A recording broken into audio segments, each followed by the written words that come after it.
El diezmo se conoce en la Biblia como entregarle a Dios el 10% de todas nuestras ganancias.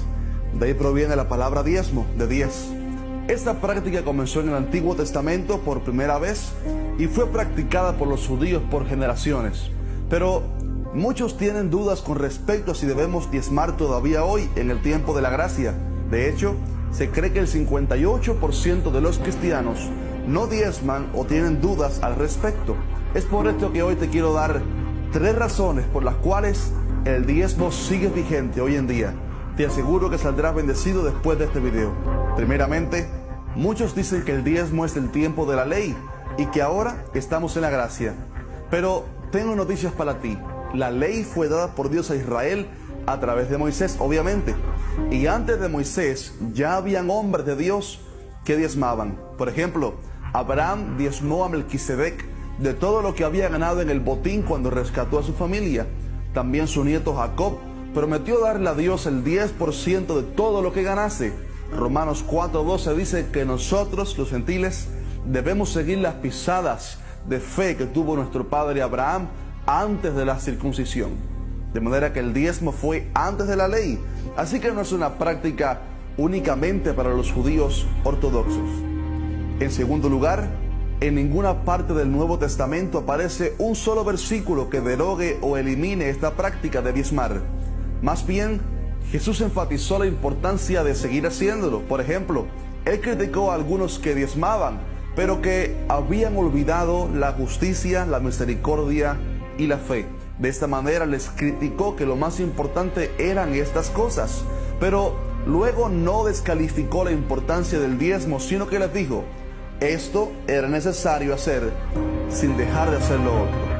O sea, que era necesario el diezmo, pero que no podían dejar de hacer las otras cosas importantes.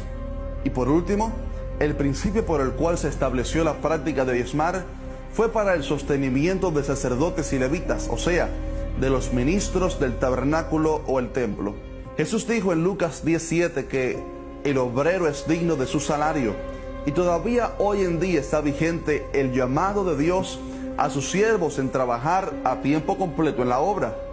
En 1 Corintios capítulo 9, Pablo les escribe a los corintios y les dice que cuando él estuvo con ellos, él tuvo que trabajar, digamos, secularmente, porque ellos eran niños espirituales.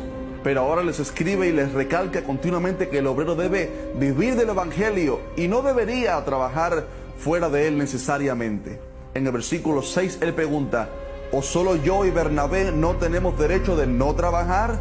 O sea que si solamente él y Bernabé estaban excluidos del beneficio de no trabajar secularmente, dando a entender que vivir del ministerio es un derecho que tienen los siervos de Dios. Luego en el versículo 11 dice, si nosotros sembramos entre vosotros lo espiritual, ¿es gran cosa si segáramos de vosotros lo material?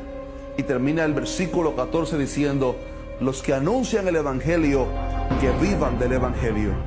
Un pastor puede trabajar fuera del ministerio si él desea, pero el resultado nunca será totalmente igual a si él trabajara a tiempo completo en la obra del Señor. Además, en muchos países, por ejemplo, los templos se rentan y conllevan un gasto enorme. ¿De qué manera se va a pagar un edificio, comprar instrumentos musicales, comprar sillas y lograr grandes cosas para Dios si la iglesia no diezma? El diezmo fue establecido por Dios y está vigente todavía hoy. Está claro que diezmar es una obra de fe, pues es apartar el 10% de tu dinero, de tu matemática, para dárselo a Dios. Pero te digo algo, la única vez en la Biblia en que Dios nos dice que le probemos está en Malaquías 3:10, donde Él dice, traed todos los diezmos al alfolí y haya alimento en mi casa. Y probadme ahora en esto, dice Jehová de los ejércitos, si no os abriré las ventanas de los cielos y derramaré sobre vosotros bendición hasta que sobreabunde. Me despido con estas palabras, el que ama, da y entrega. La Biblia dice que de tal manera amó Dios al mundo, que dio a su Hijo unigénito. Si amas a Dios, amas a su iglesia y a la congregación en la cual asistes, sé un dador, porque el que ama, da y entrega. Dios no necesita tu dinero, tú necesitas el beneficio de obedecer. Dios te bendiga.